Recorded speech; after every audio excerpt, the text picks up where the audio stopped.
I was standing in my garage in Billings, Montana, sanding down an old dresser I'd been meaning to finish for 3 months, when my phone rang and my brother's name lit up the screen.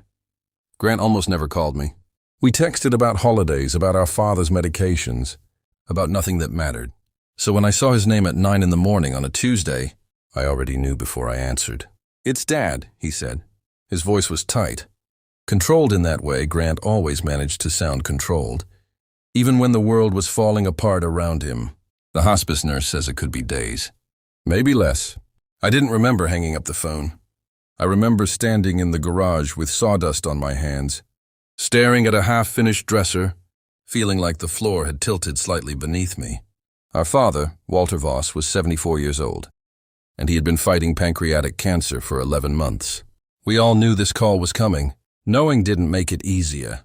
The drive from Billings to Hardin took just under an hour, but it felt longer, the way certain drives do when you know what's waiting for you at the end of them. I thought about my father the whole way, about the man who built Voss Timber and Construction from a single flatbed truck and a handshake with a lumber mill owner in 1979, about the man who taught me how to read a level, how to frame a wall square, how to shake a man's hand like you meant it, about the man who, for the last 6 years, had slowly handed control of that business to my older brother while I built a separate life 2 hours away as a high school shop teacher. A decision my father never said much about, but one I always suspected disappointed him more than he let on. Grant was 4 years older than me. He'd stayed in Hardin his whole life, working alongside our father since he was 17, learning every corner of the business the way I'd once learned to swing a hammer beside him. Where I had left, Grant had stayed. Where I had chosen a quieter life, Grant had chosen to build the family name bigger. Everyone in Hardin knew Grant Voss. He sponsored the Little League team. He sat on the board of the community center. He'd been named Businessman of the Year at the county fair 2 years running. If you asked anyone in that town who they trusted more than their own family doctor, half of them would have said Grant. I want to be honest about something before I go further into this story. I loved my brother. I still do, in whatever complicated way you can love someone after everything I'm about to tell you. This isn't a story I'm proud to tell, but it's the truth, and I think the truth matters more than how it makes any of us look. By the time I reached the hospice facility on the edge of town, the autumn sun was already low, throwing long shadows across the parking lot. The building was new, built only a few years earlier, with money the county had raised specifically, because there hadn't been anywhere close for families to be with their dying relatives without driving to Billings. It smelled the way these places always smell, like lavender pumped through the vents to cover something underneath that lavender can't actually cover. A nurse met me in the hallway, outside room 6. She had kind eyes and the particular gentleness of someone who has delivered this exact conversation more times than she could count. "He's been asking about you," she said. "He's weak, but he's lucid." I'd go on in. I wasn't prepared for what I saw. My father had always been a big man, not tall, but built like the work he'd done his whole life, thick through the shoulders, hands like a bear trap. The man in that bed looked like someone had drained half of him away and left the outline behind. His skin had gone the color of old paper. His eyes were the same, sharp, present. The moment I stepped through the door, they found me and locked on. "Dad," I said, crossing the room. "I'm here." He reached for me with more strength than I expected, his fingers wrapping around my wrist like a man holding onto the edge of something. I sat on the side of the bed and leaned close. "I'm here," I said again. "You don't have to say anything. Just rest." His lips moved. No sound came out at first. I leaned closer, my ear almost against his mouth. "Vault," he whispered. I pulled back slightly, searching his face. "The vault? Dad, what about it?" His grip tightened. His eyes moved past me toward the doorway, and something in his expression changed. I turned to look. Nobody was there. When I turned back, his eyes were still fixed on that empty doorway, and his breathing had quickened. "Vault," he said again, more urgently this time, his fingers digging into my wrist. Then his eyes rolled back slightly, and a nurse who had been watching the monitor rushed in, checking his vitals, adjusting something on the IV line. Within a minute, he'd slipped into sleep. I sat there holding his hand, turning that single word over in my mind. The vault. I knew exactly which vault he meant, the old walk-in. Safe built into the back office at the Voss, timber and construction yard, a relic from when my grandfather had first started the business, back when men kept their important papers in steel, instead of banks they didn't fully trust. I hadn't thought about that vault in years. As far as I knew, it mostly held old blueprints, some historical company records, maybe a few pieces of my grandmother's. Jewelry my father never got around to dealing with after she passed. Why would that be the thing my father used the last of his strength to bring up? I didn't have long to sit with the question. Around 6 that evening, I heard footsteps in the hallway, and a moment later Grant appeared in the doorway. He looked tired, genuinely tired. Dark circles under his eyes, his jacket slightly wrinkled in a way that was unusual for him. Grant was a man who ironed his jackets. "Hey," he said, crossing the room and putting a hand on my shoulder. "How's he doing?" "He was awake earlier," I said. He said something. One word, "Vault." Something passed across Grant's face. Quick, almost imperceptible, gone before I could be sure I'd seen it at all. "Probably confused," he said. "The morphine does that. Dad mentioned the shop vault to me last week too, something about old paperwork. I told him I'd sort it out. It was a reasonable explanation." Grant delivered it easily. The way he delivered most things. Smooth, unhurried, believable. And yet I noticed something I hadn't noticed before. Something I might not have noticed if I hadn't been sitting there holding our father's hand an hour earlier. When Grant walked over to the bed and took our father's other hand, our father's whole body tensed, his fingers curled inward. If I hadn't been watching closely, I would have missed it entirely. I told myself I was imagining things.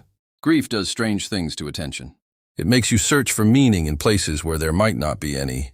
That night, unable to sleep in the family lounge recliner, I stepped out around midnight to get coffee from the vending machine down the hall. The corridor was quiet except for the soft beeping of machines behind closed doors. Near the end of the hall, an elderly woman sat in a wheelchair outside a room, a blanket over her knees, wide awake despite the hour. She watched me the entire length of the hallway. I nodded politely as I passed. She didn't nod back. "You're Walter's boy," she said quietly. "The younger one." I stopped. "Yes, ma'am, Daniel." "I know your father," she said. "Knew him since before you were born. My husband worked timber. Cruised with him back in the 70s. She studied me for a long moment, her expression somewhere between sadness and something sharper. "You should ask him about Doyle Kessler," she said, "before it's too late to ask." "Who's Doyle Kessler?" She glanced down the hallway toward my father's room, and something in her face closed like a door. "Ask your father," she said.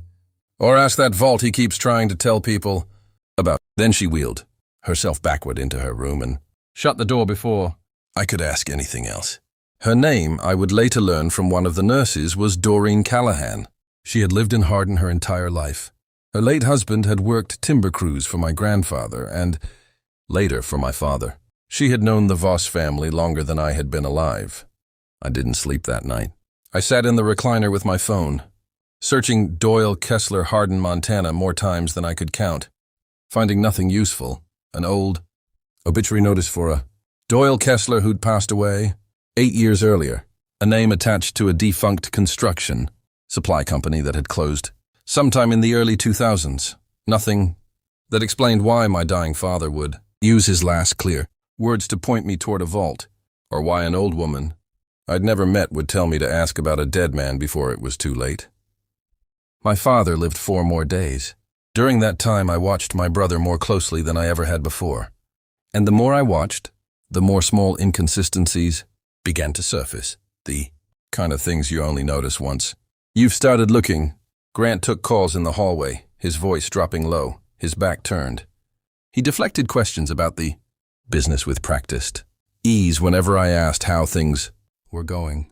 When I mentioned wanting to look through the old vault for Dad's sake, he told me it was locked and he'd misplaced the combination, that he'd get it sorted after the funeral, no rush. There was no rush, according to Grant, about almost everything that involved that vault. On the 3rd day, my father had a brief window of clarity in the early afternoon. Grant had stepped out to take a call. I sat beside the bed, held his hand, and asked him gently, "Dad, what did you mean? About the vault?" His eyes found mine, and for a moment I saw something close to relief in them. like a man who had been trying to shout underwater and had finally broken the surface. "Papers," he managed. "In the floor. Under the—" he struggled, his breath catching. "Under the shelf. Left side." "What papers, Dad?" "Doyle," he said. "I should have." His eyes filled with tears. Something I had almost never seen from my father in my entire life. I should have stopped it sooner. Before I could ask anything more, Grant walked back into the room, and my father's hand went rigid in mine. He didn't say another clear word for the rest of that day. My father passed away on the 5th morning, with Grant and me both at his bedside. It was quiet. No dramatic final words. No revelations, just a long exhale and then nothing. And then the terrible silence that follows. I won't pretend that grief didn't consume most of the next week. The funeral. The visitation line that stretched out the door of the funeral home because half the county seemed to want to pay. Respects to Walter Voss, Grant. Gave the eulogy. He was eloquent, composed, exactly the grieving son everyone expected him to be. But I hadn't forgotten the vault. Or Doyle Kessler, or the way my father's hand had gone rigid the moment Grant walked back into that room. 10 days after the funeral, I drove to the Voss Timber and Construction Yard on a Saturday morning, when I knew Grant would be at his daughter's soccer tournament in Billings. I still had a key to the back office from years earlier. Grant had never asked for it back, and I doubt he remembered I still had it. The vault itself opened easily enough once I found the combination written, half faded, on the inside cover of an old company ledger. I remembered my father keeping in his desk drawer since I was a teenager. Inside were exactly the things I expected. Old blueprints, a few dusty binders of decades-old invoices, a small velvet box that turned out to hold my grandmother's wedding ring, but beneath the bottom shelf on the left side, exactly where my father had told me. One of the floor panels came up slightly when I pressed on its edge. Underneath was a manila envelope thick with paper that had clearly been placed there sometime recently. No dust, no yellowing, unlike everything else in that vault. Inside were photocopies of loan documents, land deeds, a series of promissory notes bearing my father's signature, a signature that, once I laid several documents side by side, didn't quite match across all of them. Some were close. A few were close enough to fool a bank teller who didn't know my father personally. A few were close enough to fool me. If I hadn't spent 38 years watching, that man signed checks at the kitchen table. The documents showed that over the previous 4 years, Grant had used the family, business as collateral to secure a series of increasingly large loans, first from local banks, later from private lenders who charged interest rates that made my stomach turn. The money hadn't gone into the business. As far as I could piece together from bank statements folded into the same envelope, it had gone into something called Kessler Ridge Development, LLC, an entity registered 2 years earlier, with Grant listed as managing partner. Doyle Kessler, the dead man whose name Doreen had told me to ask about, and whose name now sat printed on the letterhead of a company that appeared to exist mostly on paper. I spent that entire Saturday in the office, going through every document in that envelope, piecing together a picture that made me physically sick. Kessler Ridge Development had promised investors, mostly older residents, of Hardin and the surrounding county, people who had known our family for decades and trusted the Voss name, without question, returns on a proposed residential development that, as far as I could find, had never broken ground. Several of the names on the investor list were people I recognized. Retired teachers, a widow who ran the diner on Main Street for 30 years. Doyle Kessler himself, before he died, had apparently been one of the earliest investors, the man whose name Grant had borrowed for the company, possibly I would later learn, without his family's knowledge or consent. Since Kessler had passed away before the LLC was even formed, my father must have discovered some version of this months earlier. Maybe he'd found similar documents. Maybe Grant had asked him to co-sign something and he'd finally looked closely enough to see what he was signing. Whatever triggered it, my father had spent his final months carrying a secret that was eating him alive. A secret about his own son, about the business he'd spent his whole life building, about people in this town he'd known and trusted for decades who were being quietly defrauded under a name that had once meant something. I called Grant that night. I told him I needed to talk. I didn't tell him what I'd found. We met at the office the next morning. I laid the envelope on the desk between us and watched every trace of composure, drain out of my brother's face in real time. "Where did you get that?" he said. It wasn't really a question. "Dad told me where to look," I said. "Before he died." That's what vault meant. Grant, that's what he was trying to tell me the whole time you kept walking into that room. Grant sat down slowly, running both hands through his hair. For a long moment, he didn't say anything at all. Then quietly, "I was going to fix it." "Fix what exactly?" "The development," he said. "It's real, Daniel. The land is real. I just needed more time. Interest rates went up right when we needed to break ground. And then material costs doubled, and I couldn't go back to the investors and tell them the timeline slipped again. He stopped himself. "So you forged Dad's signature," I said. "To keep borrowing against a company he spent 40 years building. To keep paying old investors with new investors' money. It wasn't like that. Doyle Kessler died 8 years ago. Grant, you put a dead man's name on your company. For the first time since I'd known him." My brother's carefully maintained composure fully collapsed. "You think I wanted this?" His voice cracked, raw in a way I'd never heard from him. Dad handed me a business that was already stretched thin. Every year it got harder to keep the crews paid, keep the equipment running. I thought if I could just get one good development off the ground, I could fix everything, pay it all back. Nobody would ever have to know. People invested their retirement savings, Grant. Dad knew, and it broke him. He spent the last months of his life trying to protect this family from what you'd already done to it. Grant put his head in his hands. He didn't try to defend himself again. There wasn't anything left to defend. I wish I could tell you I handled what came next with some kind of grace. I didn't feel graceful. I felt like a man standing in the wreckage of everything he thought he understood about his own family. But I knew what I had to do, because I kept thinking about that widow who ran the diner on Main Street, and about an old woman in a wheelchair, who had risked something I still don't fully understand to point a grieving stranger toward the truth. I contacted an attorney the following week, not the family attorney who had handled the business for decades, since I no longer knew where his loyalties would land, but a lawyer in Billings who specialized in financial fraud. Within a month, with documentation in hand, the county's financial crimes unit had opened an investigation into Kessler Ridge Development, LLC. What started as a single envelope from a hidden floor panel eventually uncovered 11 separate investors, most of them elderly, most of them people who had trusted the Voss name specifically because it had meant something in that town for 2 generations. The investigation took the better part of a year. Grant was charged with multiple counts of securities fraud and forgery. He didn't fight it in court the way I expected him to. I think by the time the charges were filed, some part of him was relieved the performance was finally over. He pled guilty to reduce the sentence, agreed to a restitution plan that would take years, possibly the rest of his working life, to fully repay. The business itself survived, barely, under new management and a court-appointed financial monitor, though it operates today at a fraction of what it once was. I visited Doreen Callahan twice more before she passed away the following spring, quietly at her home, surrounded by family. On my second visit, she told me the rest of what she'd never fully said that night in the hallway, that her late husband had worked alongside my father for 30 years, that she'd recognized Doyle Kessler's name on paperwork Grant had once, carelessly, left visible during a visit to check on my father, and that she'd tried to warn my father herself months before any of this reached me.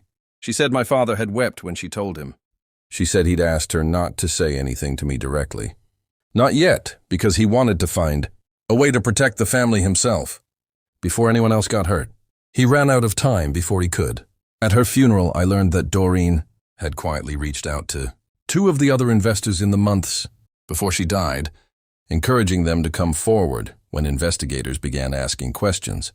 A decision that, several of the prosecutors later told me, made the difference between a case that might have stalled and one that ultimately held.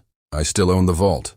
It sits in the back office of what remains of Voss Timber and Construction, empty now except for a single framed photograph.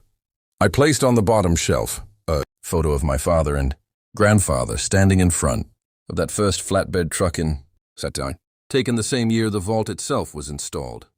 Some mornings before the crew arrives, I open it just to look at that photograph and remember what all of this cost and what it very nearly cost people who never did anything except trust a family name. Grant and I speak occasionally now, mostly logistics, mostly necessity. I don't know if what's left between us can ever be called a relationship in the way it once was. But I think about my father often, about a dying man who used the very last of his strength not to say goodbye, not to tell me he loved me, though I know he did, but to point me toward a truth he couldn't bear to carry alone any longer. One word, vault. It took me weeks to understand everything that single word was trying to protect. But once I did, I understood something. Else too, that sometimes the people who love us most save their final strength not for comfort but for warning, because they know that some kinds of protection can only be given once, and they intend to spend it exactly where it matters most.